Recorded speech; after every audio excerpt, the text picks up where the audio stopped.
Hi, it's Matt Wee with BibleTruthProject.com here with another episode. And today, hopefully, we will study the Bible and learn something together.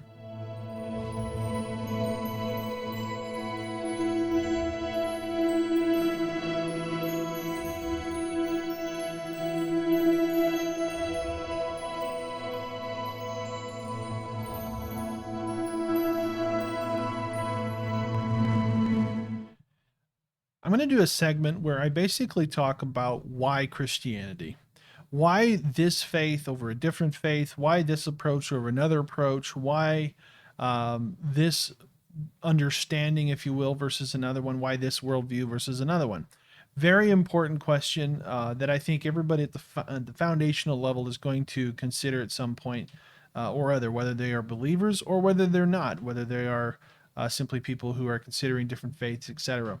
Christianity in and of itself is unique. It does hold to a supernatural view of creation. Its cosmology is that God created the heavens and the earth. I'm not going to get into the boring, dry stuff. Let's just get into the meat and potatoes of it. So ever since origins, okay, ever since the world was created, humanity has endeavored to try to understand why we are here.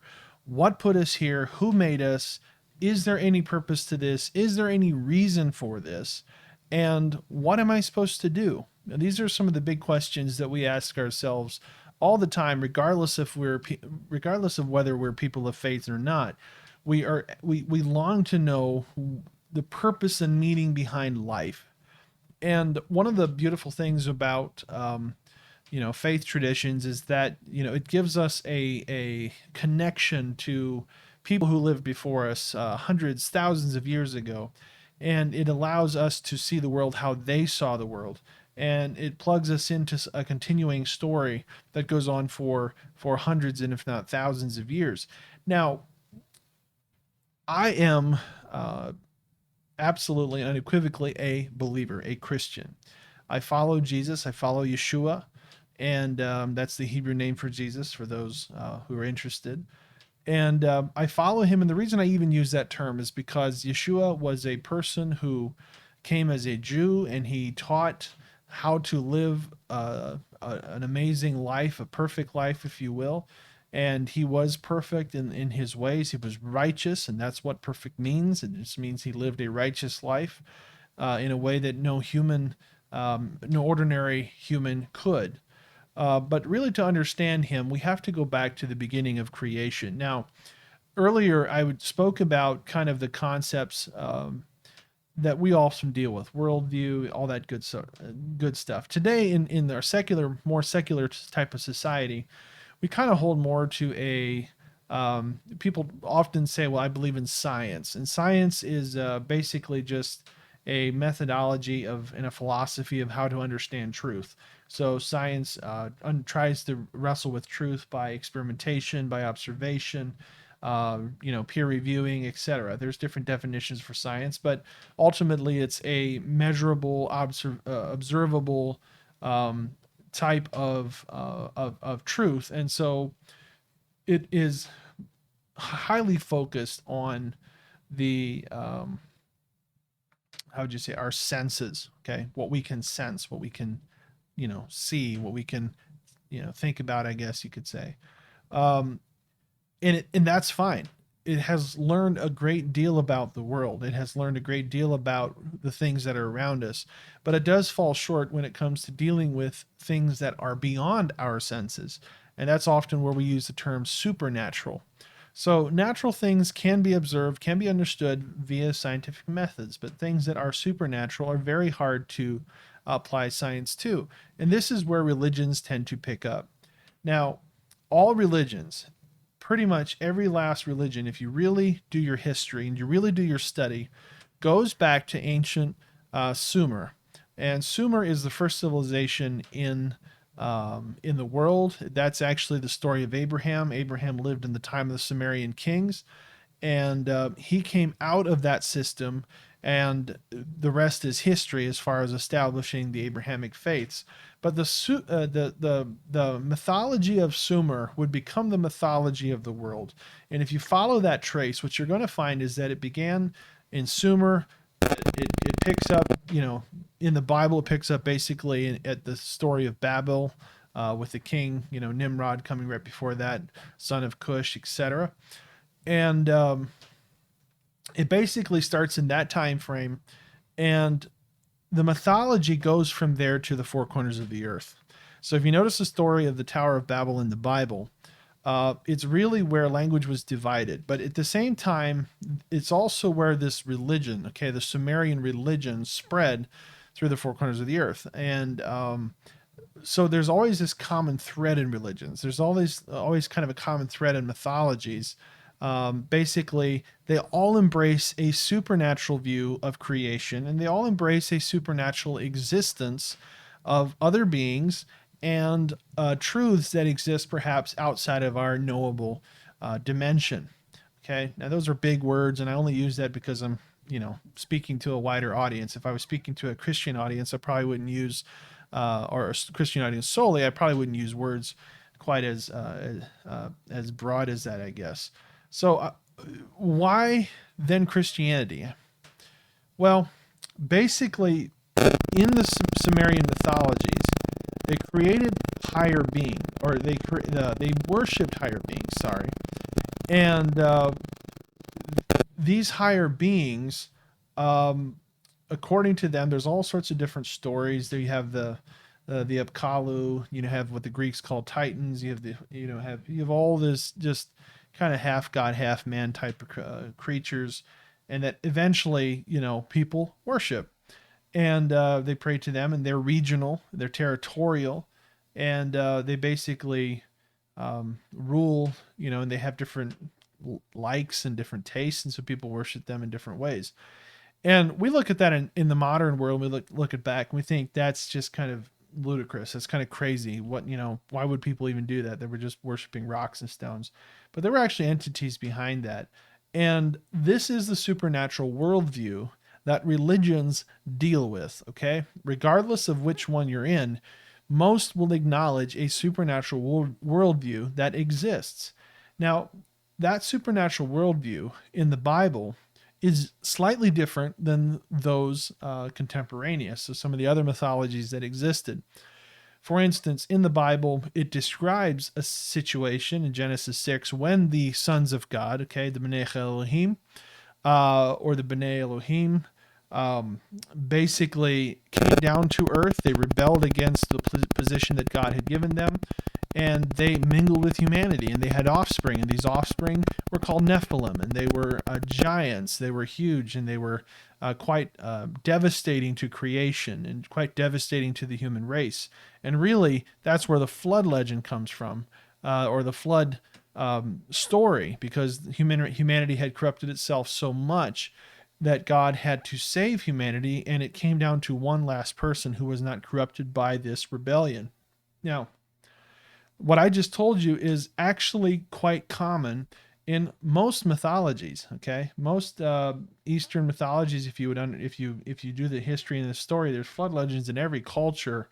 Any culture that kind of uses the supernatural, it's one of those big deals. It's like every culture has a flood legend, and most of these also deal with worshiping the supernatural entities.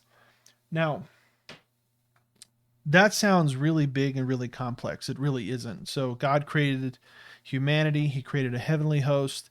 And basically, there were those in the heavenly host that rebelled. So why did he create the two? I don't know. God knows. But when I think about the complexities, and for some people that's probably a lot to take in, that that view of Scripture or that view of the Bible is probably kind of on the rich side. They kind of believe in there's only one God.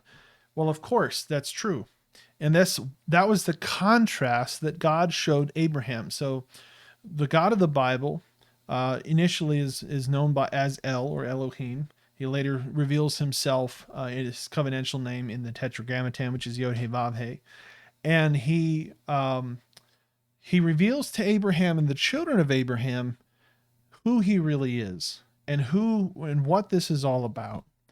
And so the worldview of Abraham's family is what becomes known as Judaism. Okay, and that's a highly simplistic or oversimplification of what happened. But that is very much in line with what happened. So when you read the story of Abraham, God called Abraham out of the Ur of the Chaldees, and he said, go to the land of Canaan, go to the land of Canaan. And you have to remember, in this time frame in humanity, these people were all relatives. Okay. I understand that there's people who say we've been around for millions of years or whatever. There's all sorts of debate, but let's just say we know that there's recorded history that goes back thousands of years. At that time in history, let's say 7,000 years ago or 6,000 years ago, at that time in history, you didn't have a lot of people. There wasn't billions, there wasn't trillions, there was, thousands, maybe tens of thousands, but everyone was related. So I know a lot of people say, well, that's kind of, genocidal, and they were taking land from other people. That really wasn't the case at all. These people were all family, but God was giving different tribes and different people inheritance. Okay. He portioned it to them. The Bible records that in the days of Peleg, the earth was divided. Okay. So perhaps this was a time when there was a division of nations, if you will, or a division of kingdoms. Later, it records that this division was the giving up, if you will, of the nations, I guess you could say, to the sons of God. And I believe it's in Deuteronomy, it says this, and that Israel was God's inheritance. And Israel is nothing more than Abraham's family. That's what it is. Abraham had, he had his wife, Sarah. God came to Abraham, promised his wife, Sarah, an offspring. They struggled. They were, in their 90s. They finally have him. The story of Isaac. I'm not going to go into that. But ultimately, it all begins with God calling Abraham out of Ur of the Chaldees. And that move of faith began the story that is the Bible.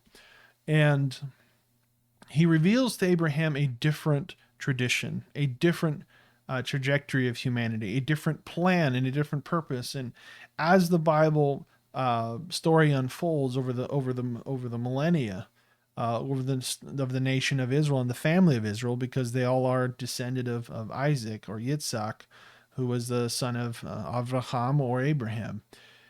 You begin to see God's plan of redemption for the world. You see, God created the world perfect. He created it wonderful and beautiful. But he also created humans and angels who have free will.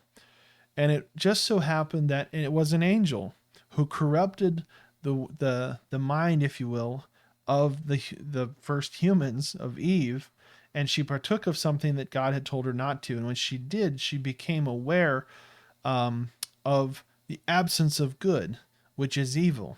So the knowledge of good and evil comes, good is, you don't even know the difference unless good is no longer there.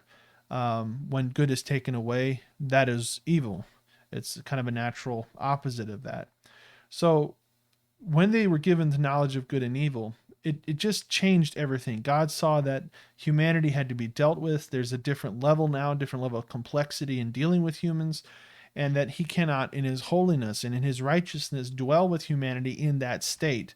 Not only that, he did promise Adam and Eve both that if they sinned, that they would die.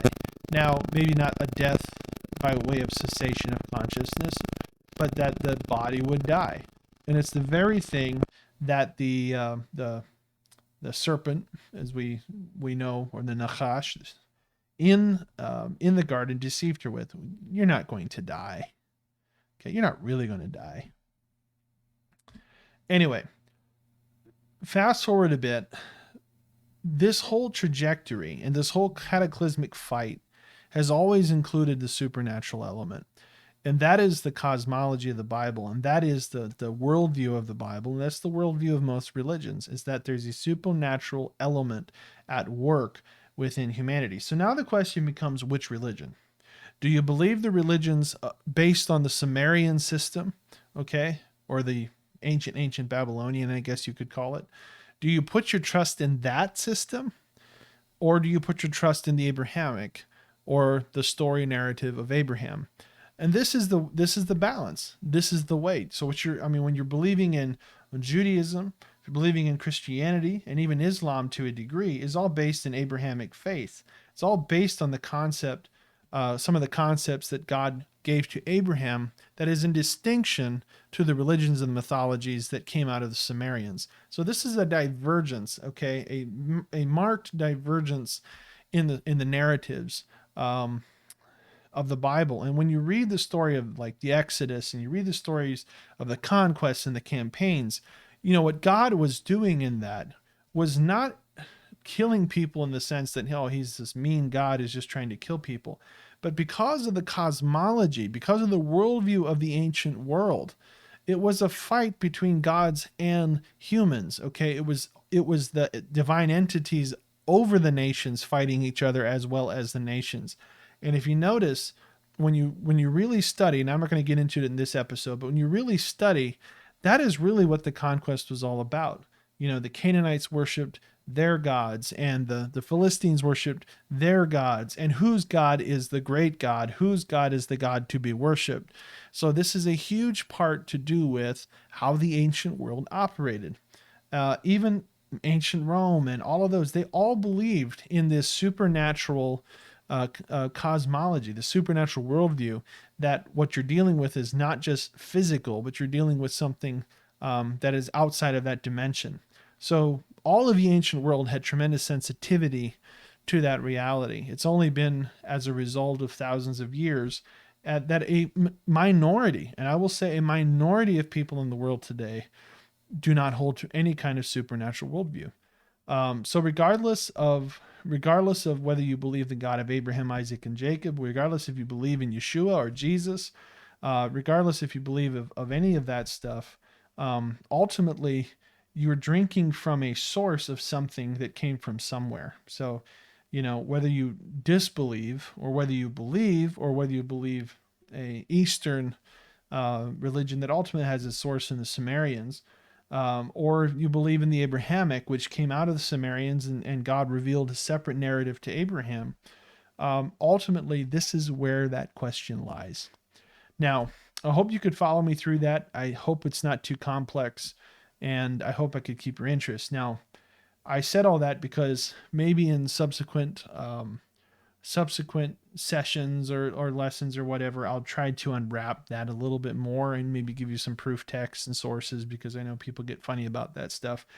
And I'll be honest with you, I hesitated to even do this sort of thing because of the amount of, just in the world today, there's so many opinions and so many just hostile attitudes where we can't dialogue. It's like you share something and then it's, you know, immediately attack a person and you believe in some weird thing and I'm never going to listen to you again or whatever. And, you know, I've spent years around these subjects. I'm not saying I know everything, not even close. Okay. I am still a student. I am still learning. I'm still wrestling with the truths of the Bible. I'm still trying to understand, so many aspects of it, and God has been gracious in helping me understand better than what I have before. But these are ultimately some of the questions that we wrestle with, and the questions that any good student or any good Berean is going to ask.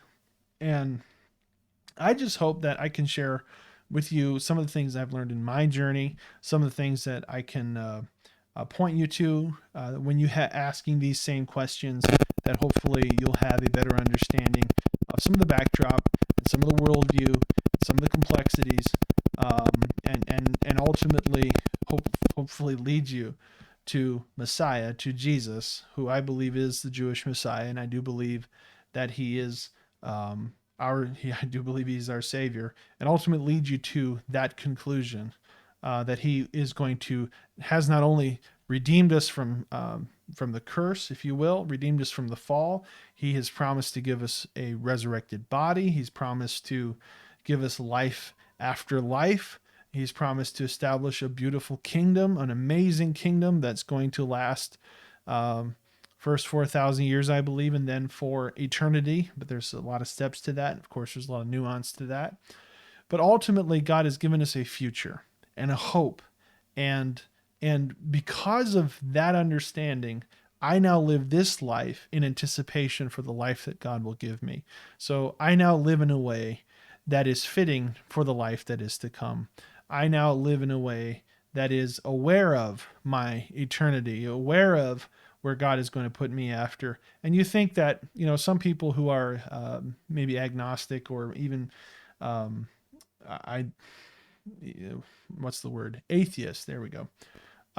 There may be some people that just think you just, what a crutch. You're just swallowing the same lies and myths and fables that everybody else did.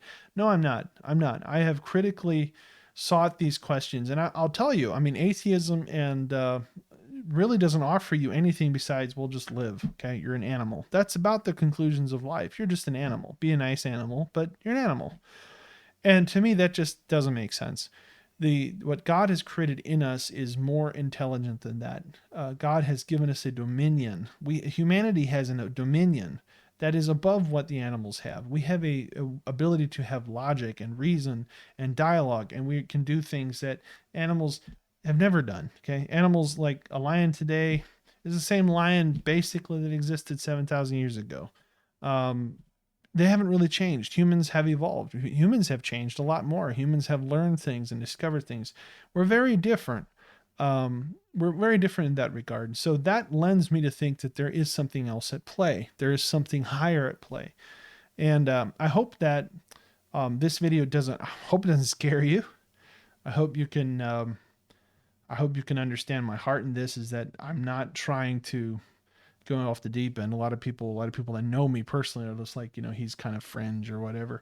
I'm not really fringe at all. I just like wrestling with some of these issues, and I know that people wrestle with these things. So hopefully, as time continues, we can learn some of that. So anyway, I want to thank you, and I at this point am going to call it quits for today.